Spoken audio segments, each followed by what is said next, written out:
Hello students, in previous video we discussed about identity function, constant function and polynomial function.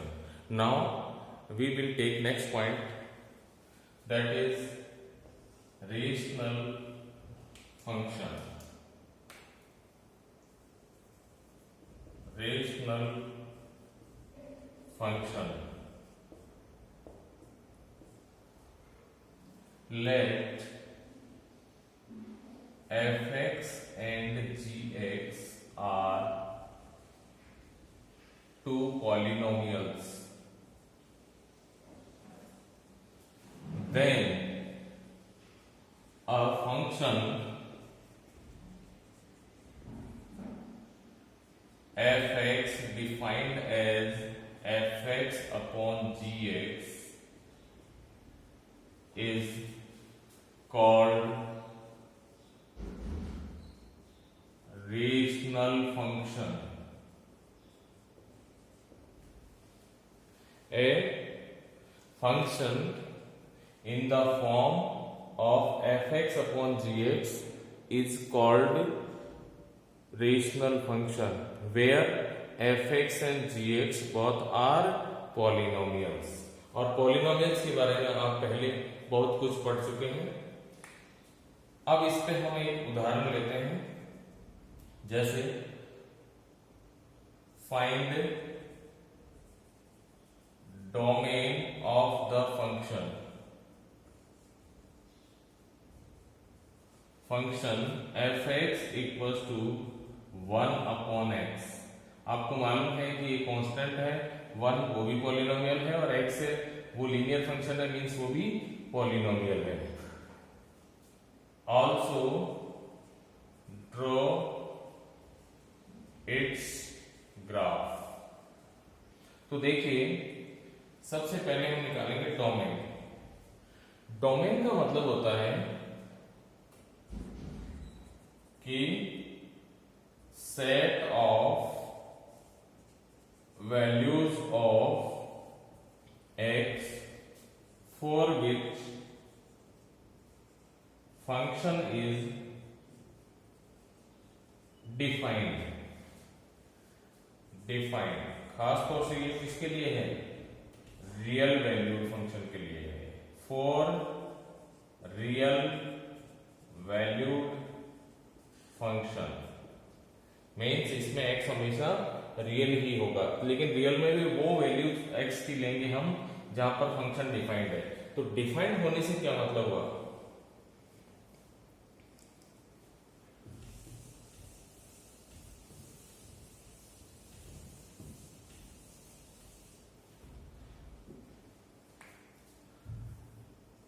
A function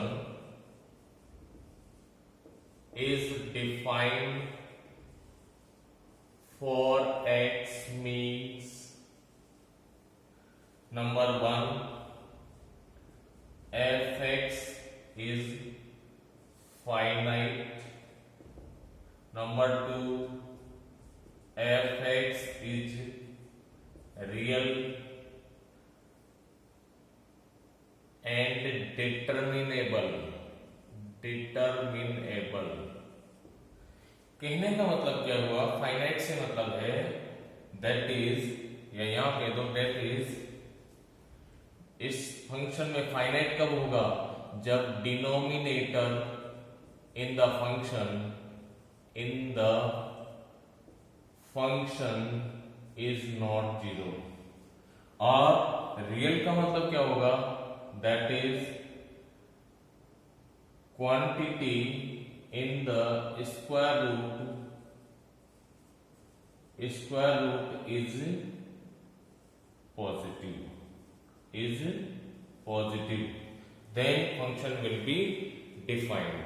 तो यहां पर इस function को define होने के लिए क्या होना चाहिए? तो यहां पर हमारे पास जो फंक्शन है, so for fx equal to 1 upon x, x should not be 0, otherwise fx will not defined. तो ये इसका मतलब होता है। अब हम बनाते हैं इसका ग्राफ। देखिए ग्राफ क्या होगा, आप यहां पर जब ग्राफ बनाएंगे तो एक टेबल बनाएं। जब एक टेबल में वैल्यूज आप लेंगे, जैसे आपने यहाँ वैल्यू ली -3, -2, -1, -½ -1/3, इसी तरह से यहां पर 0 लिया, 1/3, 1/2, 1, 2, 3। तो आप देखते हैं कि इस पर वैल्यू आ रही है -1/3, या -1/2, -1, -2, -3, ये आ रहा है not defined, means infinity, 3, 2, 1, 1/2 and 1/3। जब हम इसका ग्राफ बनाएंगे तो आप देखेंगे कि इसके ग्राफ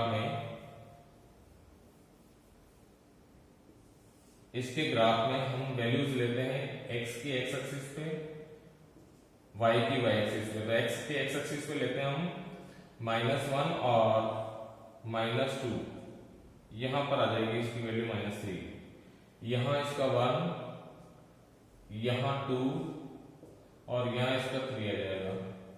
जब हम इसका वैल्यू पुट करेंगे, जब हम -3 पुट करेंगे तो आप देखिए इसकी वैल्यू आएगी बहुत छोटी सी आएगी, नेगेटिव में। और ये अगर हम लें -1, ये -2, ये -3, ये 1, 2 और ये 3, तो आप देखते हैं कि -2 पे इसकी वैल्यू आएगी -½ -1 पे इसकी वैल्यू आएगी -1 और -½ पे इसकी वैल्यू आएगी -2 और नजदीक चले जाएंगे तो इसकी वैल्यू आएगी यहाँ पर। तो इस तरह से करके इसका ग्राफ जो है ऐसे घूम जाएगा, ऐसे घूम जाएगा।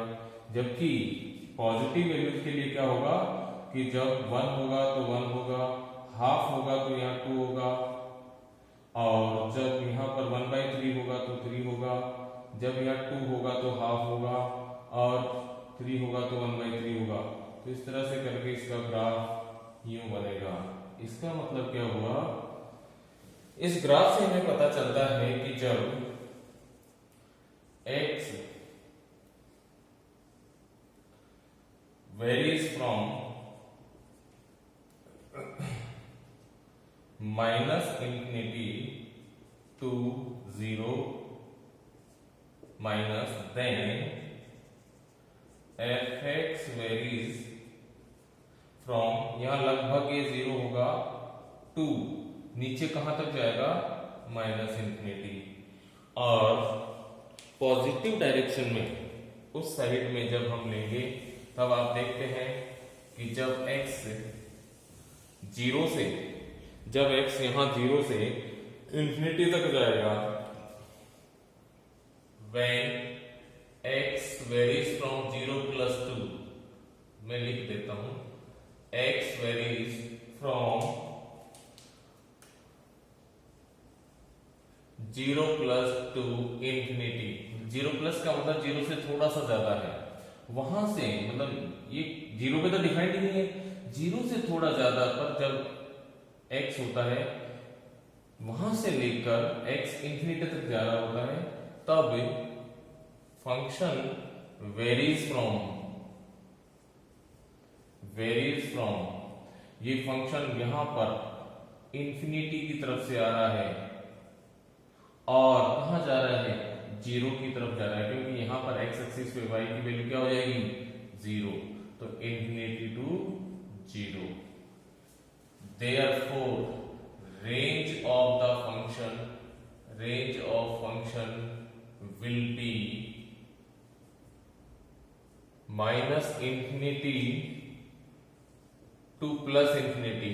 मतलब ये -infinity से 0 तक की सारी वैल्यू ले रहा है, ये 0 से इंफिनिटी तक सारी वैल्यू ले रहा है, केवल 0 नहीं ले रहा, तो ये 0 हटा देंगे। या फिर इसको ऐसे भी लिख सकते हो r-0। और डोमेन में आपने बोला कि डोमेन में x की वैल्यू 0 नहीं होगी, तो हम डोमेन में क्या लिखेंगे, डोमेन भी इसी फॉर्मेट में लिख देंगे कि 0 के अलावा कुछ भी हो सकता है। तो इस तरह से करके ये एक पर्टिकुलर रेशनल फंक्शन हमने डिस्कस किया यहाँ पर, और मेरे ख्याल से ये क्लियर हो गया होगा। Okay, now next function next function है आपके पास मॉडुलस फंक्शन।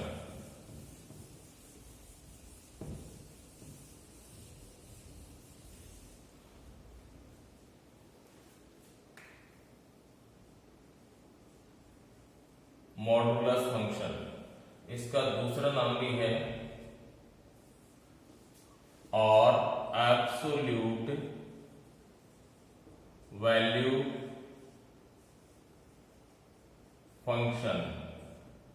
इसका मतलब होता है कि इसकी वैल्यू हमेशा एब्सोल्यूट मिलती है। Means consider an example to understand कि जैसे आपने लिया x इक्वल टू 3, इसका मतलब होता है it means distance of x from origin is 3। Absolute का मतलब ये 3 है। अब ये नहीं बताया कि 3 किधर है, तो हम अगर नंबर लाइन कंसीडर करें तो नंबर लाइन पे 0 होता है, तो 0 से 3 यूनिट इधर भी हो सकता है और 3 यूनिट इधर भी हो सकता है। ये भी 3 यूनिट है और ये भी 3 यूनिट है। तो इस तरह से करके इट्स का मतलब हो गया कि x की वैल्यू प्लस और माइनस 3 में से कुछ भी हो सकता है। तो x नेगेटिव भी हो सकता है और पॉजिटिव भी हो सकता है, लेकिन यहाँ एब्सोल्यूट वैल्यू से मतलब है कि इसकी डिस्टेंस ओरिजिन से 3 है। अब हम इसको अलजेब्रिकली डिफाइन करते हैं। तो अलजेब्रिकली जब आप डिफाइन करोगे इसको, तो आप देखते हैं कि fx इक्वल टू, ये डिफाइन होता है मॉड x। मॉड x को अगर हम अलजेब्रिकली डिफाइन करें तो आएगा x जब x ग्रेटर देन और इक्वल टू 0 हो, और minus x when x is negative. जब x नेगेटिव हो तो इसको माइनस x लिखते हैं, जब x पॉजिटिव हो तो इसको x लिखते हैं। अब आप देखिए इसका डोमेन क्या होगा और रेंज क्या होगा। तो आप अगर इसमें एक एग्जांपल के तौर पे लें, अगर -3 भी पुट करें तो इसमें -3 डालने पर क्या वैल्यू आ रही है, -3 आप यहाँ डालेंगे या यहाँ डालेंगे। तो आप देखते हैं कि -3 इस कंडीशन को सेटिस्फाई करता है, इसलिए -3 की वैल्यू यहाँ डाली जाएगी और यहाँ डालोगे तो इसकी वैल्यू आएगी 3। इट मीन्स आपको रिजल्ट पॉजिटिव ही मिलना है। अगर आप पॉजिटिव डालते हैं 4 तो ऊपर वाले केस में डालेंगे। कुल मिलाकर बात यह है कि आपको रिजल्ट पॉजिटिव ही मिलना है, नेगेटिव कभी नहीं मिलना है। हाँ, लेकिन अगर 0 डालेंगे तो 0 पे आपको वैल्यू 0 ही मिलेगी। तो इससे आपको पता चलता है कि जब हम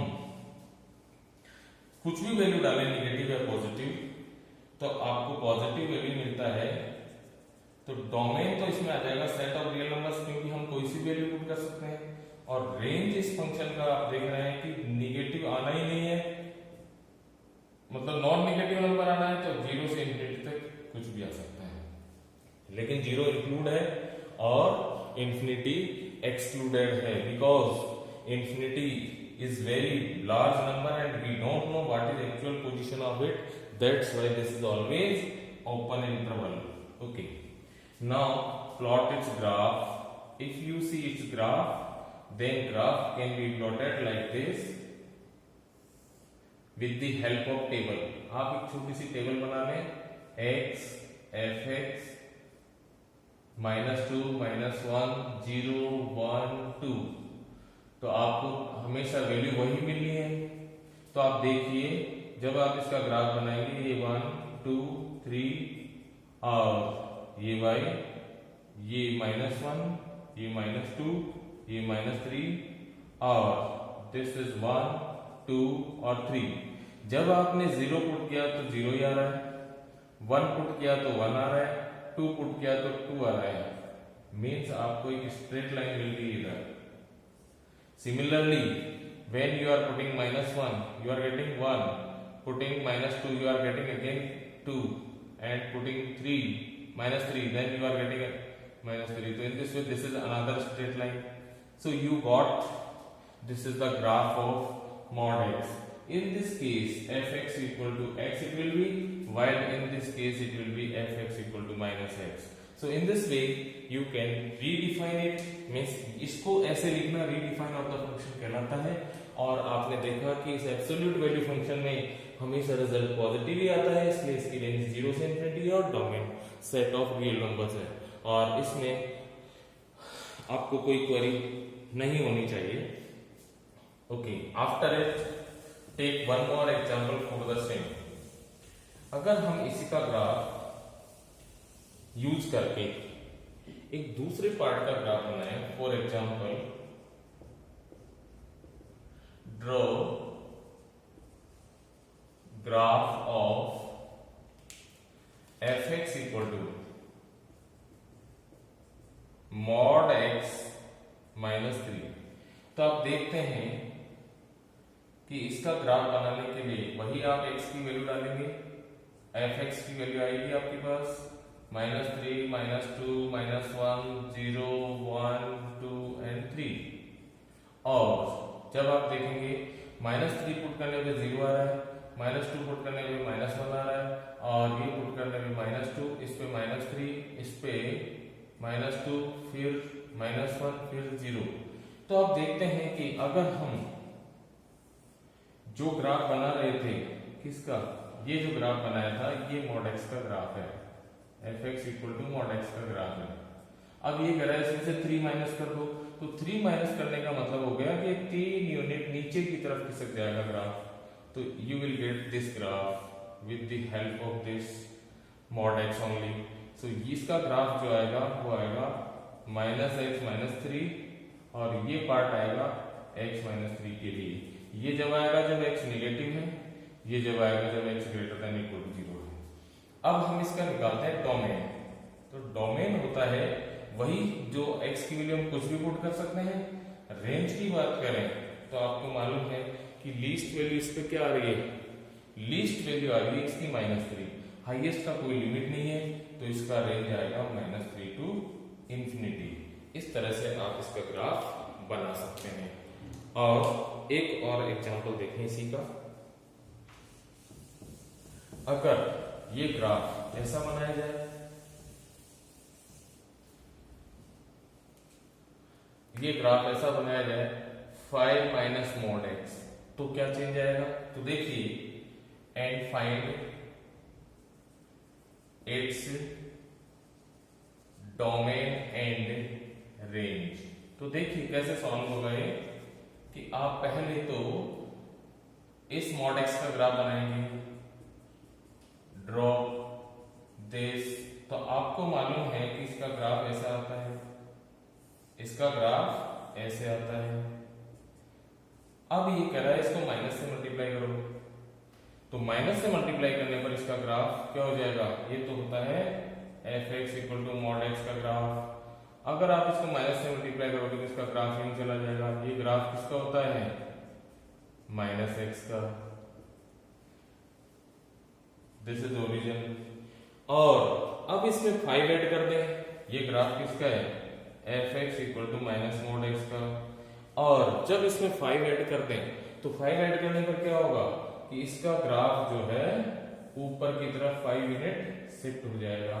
तो इसका ग्राफ क्यों आ जाएगा? और अब ये ग्राफ हो गया fx equal to 5 minus mod x का। और अब इसका डोमेन क्या होगा? इसका डोमेन हो जाएगा वही r, और रेंज क्या होगा? रेंज होगा हाईएस्ट वैल्यू 5 होगी, lowest value up to infinity, minus infinity कुछ भी हो सकती है, तो इसकी वैल्यू होगी least value minus infinity, highest value 5। In this way you can find out its range. In this way these are the examples of modulus function.